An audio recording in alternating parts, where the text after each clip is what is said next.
तीन दल को घारी चौकी निशा। चतुर्थ आसन को नहीं कसरत जोर। बीजेडी उपरे समस्त नजर। बीजेपी सह रहिबो ना कांग्रेस को समर्थन करिबो।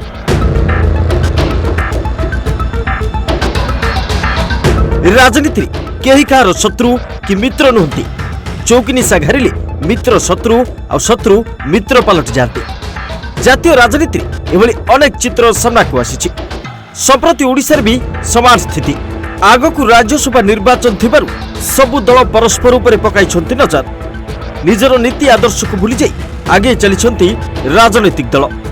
खास करी चतुर्थ आसन उपरे एबे समस्तक आखि। किए ही आसन हातैबो ताकू नै चलिछि जोरदार अंक कषा। राज्यसभा निर्वाचन जेतिकी पाखै आसुछि राजनीतिर ताती भी सेतिकी बढुछि। उभय शासक और विरोधी अंक कषुछन्ति। बीजेपी अनेक नेता चतुर्थ आसन हातैबार दंभ देखाउछन्ति। संख्या कम थिले भी कले बळे कौशले पद्मपाटी एई चौकी नै पारे बोली कुहा जाउछि। सेपरि बीजेडी जदिओ गोटे आसन हातैबा पक्का किंतु चतुर्थ आसन पई दलर आभिमुख्य कोन रहिबो ताहा जणा पड़ी नाही। कांग्रेस मध्ये ए क्षेत्र रे आगकू आसी प्रार्थी देबाकू घोषणा करछि।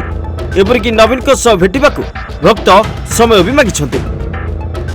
आलोचना जरिया सहयोग मागिबाकू अंटा भिड़िछन्ति राज्य हाथ हाईकमांड। एहा परे आलोचना हेउछि दिल्ली रे बीजेपी सह निबिड़ संपर्क रे थिबा बीजेडी राज्य रे हाथ दल को सहयोग करिबो कि ना पूर्व परि पुणी एही आसन को भाजपा हाथ को टेकी देबाकू खेल खेलिबे नवीन।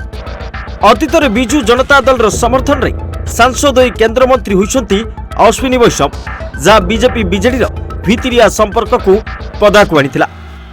एबे राज्यसभा निर्वाचन रे दुईटी आसन बीजेपी ने बाथय। आवश्यक हेले नवीन को सहयोग रे चतुर्थ आसन दखल अभियान पई अंटा भिड़ी पारे गेरुआ दल। किछि बीजेपी हेवीवेट मध्य एने संकेत दैछथि। एबरी स्थले कहार हेबे नवीन एबे उठिलानी प्रश्न। राजनैतिक पंडितक आकलन कहूछि सर्वदा बीजेपी सह रही आछि बीजेडी। राज्य रे मुहामुही हेले भी केंद्र रे कोलाकोली। तेणु मोदी भी खेली पारंती चाल। दिल्ली कौन राजनेता व शिल्पपति को बीजेपी प्रार्थी कले आश्चर्य होबार किछि नै। उभय बीजेपी बीजेडी एकाठी होई ए प्रार्थी को जिताई पारिबे। ब्यूरो रिपोर्ट, दिशा भास्कर।